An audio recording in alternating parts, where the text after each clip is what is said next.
À la fin du XXe siècle, les chercheurs psychiques, qui ont tendance à s'intituler eux-mêmes parapsychologues, sont largement intéressés par des phénomènes mentaux tels que la télépathie et la prédiction. Cependant, si importantes que soient les applications scientifiques de ces supposés phénomènes, ils sont infiniment moins spectaculaires que la lévitation ou les matérialisations qui attiraient le plus de chercheurs psy pendant la période allant de 1860 à 1930. À cette époque, il y avait de nombreux médiums, dont le plus important était une Italienne, Eusapia Palladino, dont les pouvoirs impressionnèrent des chercheurs aussi sérieux qu'Evrard Fielding et Edward Carrington.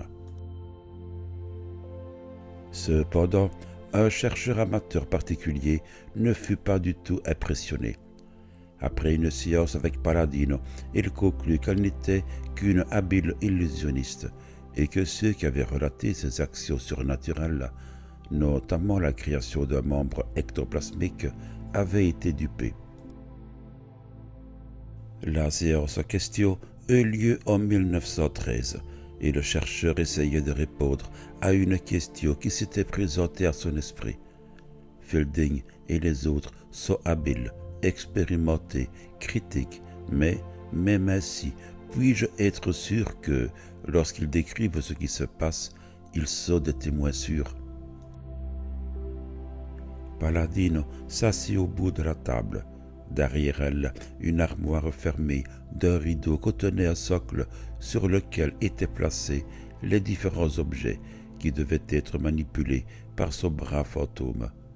Son poignet droit était tenu par Marie d'Est Sturge et le gauche par le chercheur qui avait organisé la séance. Celle-ci commença d'une façon typique de la plupart des démonstrations de Palladino. Le rideau fermant l'armoire se souleva, puis tomba sur le bras gauche du médium et la main droite du chercheur. En tournant la tête, le chercheur put voir à l'intérieur du placard où il aperçut le mouvement d'un bras gauche spectral. Il se tait le raisonnement suivant. Il ne pouvait pas s'agir du bras gauche du médium, puisqu'il le tenait fermement. Mais, comme le bras mystérieux disparaissait, il sentit soudain le poignet de Palladino se glisser dans la main, bien qu'il n'eût jamais été conscient d'avoir relâché sa prise.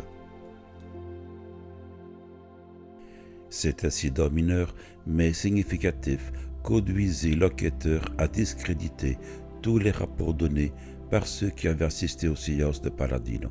« Si moi, dit-il, je ne suis pas capable de savoir si je tiens ou non le poignet d'une femme, n'est-il pas possible que même des experts forcément abusés par la rapidité avec laquelle un phénomène surprenant succède à un autre ne puissent se tromper quant aux conditions du contrôle ?» Ce chercheur en vint à avoir des séances avec d'autres médiums et à étudier les conclusions d'autres chercheurs psychiques. En conséquence de quoi, il devint absolument sceptique, décidant que la plupart des phénomènes relatés dans les séances de spiritisme étaient des tromperies ou des illusions. Peut-être est-il surprenant que ce chercheur particulier en vienne à des conclusions aussi négatives, car, loin d'être un pur matérialiste, il fut lui-même un occultiste distingué. Ce n'était autre en effet qu'Aleister Crowley, le magicien pratiquant qui fut dénoncé comme l'homme le plus pervers du monde. Ce mélange d'incroyance envers le spiritisme et de croyance aveugle envers la magie rituelle était bien typique de son caractère. Un réseau d'ambivalence et de paradoxes court à travers sa vie, son enseignement et ses relations avec autrui. Edward Alexander Crowley, qui prendra le nom de Aleister, naquit en octobre 1875.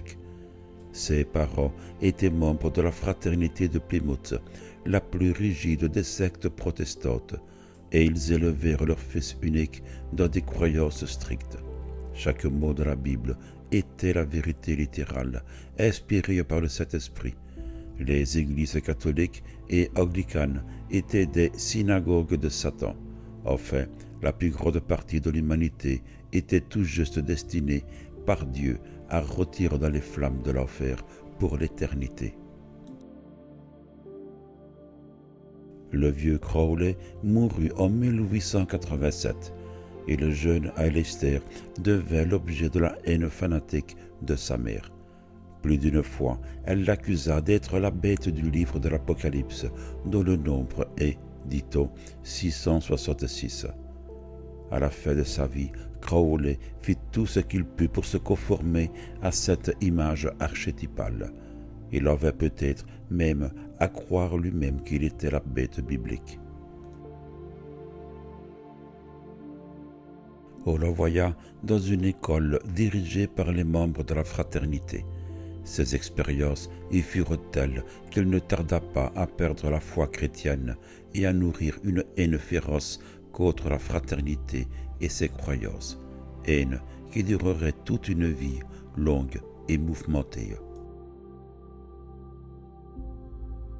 En octobre 1895, Crowley, en possession d'une fortune de 30 000 livres qu'il avait héritée en atteignant sa majorité, devint étudiant au Trinity College de Cambridge. Ses 3 années à l'université furent heureuses. Il collectionna des livres rares, écrivit beaucoup de poèmes, passa ses vacances à escalader les Alpes et s'intéressa à l'occultisme. Cela l'amena en 1898 à devenir néophyte de l'ordre hermétique de l'Aube dorée, la célèbre Golden Dawn, une société à demi secrète qui se livrait à l'étude des sciences et des arts occultes, comprenant l'évocation des esprits et la divination et même l'alchimie. Crowley considérait la plupart de ses collègues de la Golden Dawn comme d'absolue nullité, mais il était impressionné par les capacités magiques de 2 d'entre eux, Cecil Jones et Alan Bennett. Ce dernier s'installa dans l'appartement de Crowley à Londres et ils menèrent de concert maintes expériences occultes, parmi lesquelles la consécration d'un talisman destiné à guérir une certaine Lady Hall d'une maladie grave. Ce fut dûment préparé et mis en œuvre. Malheureusement, ni Lady Hall ni sa fille ne suivirent les indications précises de Crowley.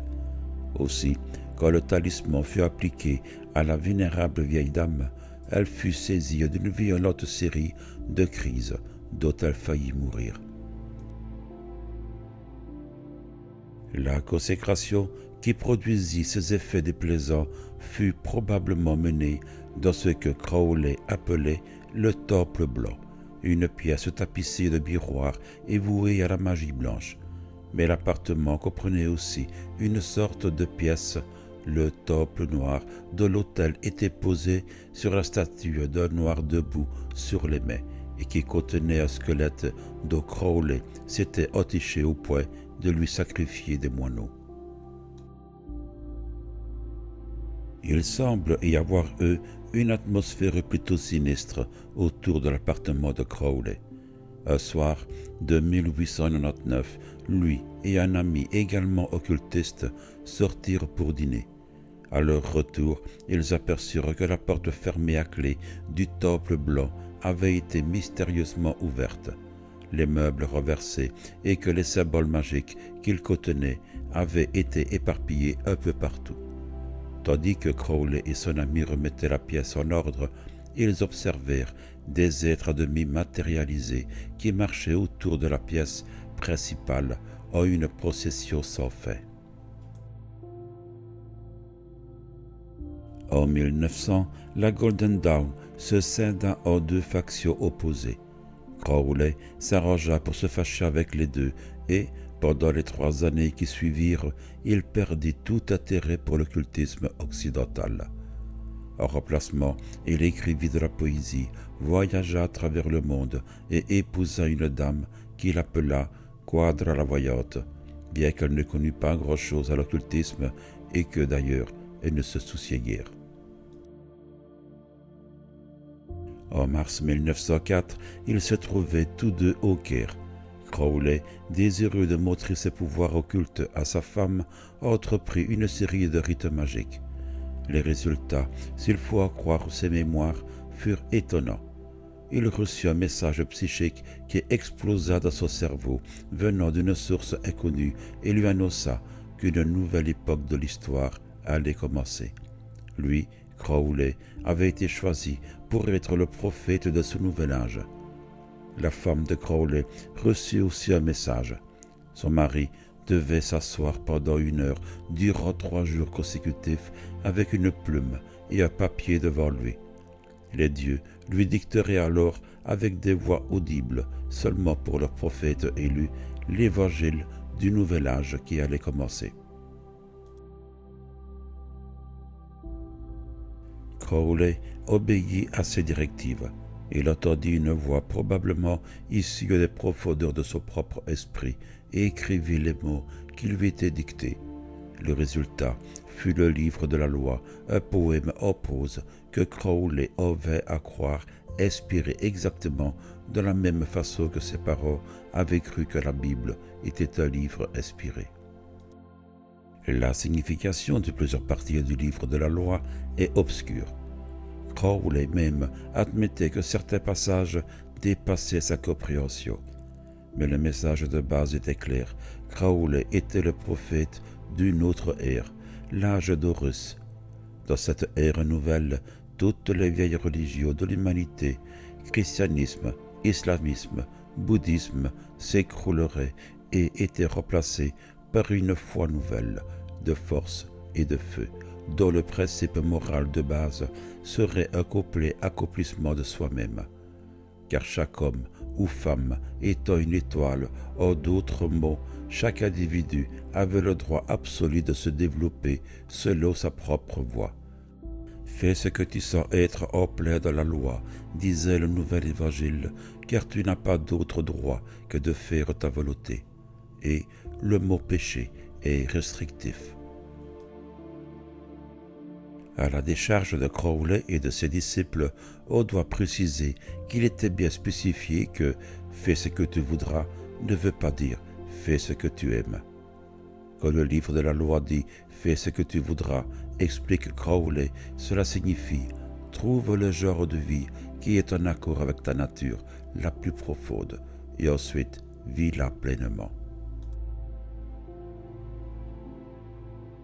Pendant quelques années, Crowley ne crut qu'à moitié à la vérité et à l'importance du livre de la loi. Mais en 1910, il l'avait maîtrisé et il voua le reste de sa vie à répandre ce message et à convertir autrui à la croyance que lui, Aleister Crowley, était le nouveau Messie. Les méthodes qu'il adopta pour revenir à ses fins incluaient la réalisation de nombreux livres, dont la plupart furent publiés à ses frais ou à ceux de ses amis ou disciples, la création de 2 fraternités occultes au Claxon Hall de Londres et même la fondation d'une abbaye située dans une ferme sicilienne à demi en ruine, dont les habitants se vouaient aux pratiques de la foi nouvelle. Dans les années qui précédèrent la Première Guerre mondiale, Crowley et ses quelques disciples entreprirent une campagne de propagande intensive en Angleterre. Celle-ci, bien qu'elle coûtât à Crowley toute sa fortune, ainsi qu'une partie de celle de ses amis, fut sans succès. Il y eut peu de conversions et Crowley fut l'objet d'une publicité tout à fait défavorable. En 1914, Crowley partit pour les États-Unis avec sa religion nouvelle, espérant que les Américains seraient plus réceptifs à un nouvel évangile et à la magique, le système occulte de Crowley, dérivé de sa propre synthèse de l'occultisme occidental, des enseignements contenus dans le livre de la loi et du tantrisme, yoga théorique et pratique largement empreint de sexualité qu'il avait appris de sources orientales. Mais le Nouveau Monde fut encore plus résistant à la parole de Crowley que l'Ancien. Les 6 années que le prophète autoproclamé passa en Amérique furent pleines de soucis. Il manquait perpétuellement d'argent, il fit peu de conversions et fut accusé d'être un traître à sa propre patrie. Non sans réseau, car dès que les États-Unis entraient en guerre en 1917, il gagnait médiocrement sa vie en éditant une feuille de propagande pro-allemande. En 1920, il revint en Europe avec ses 2 maîtresses.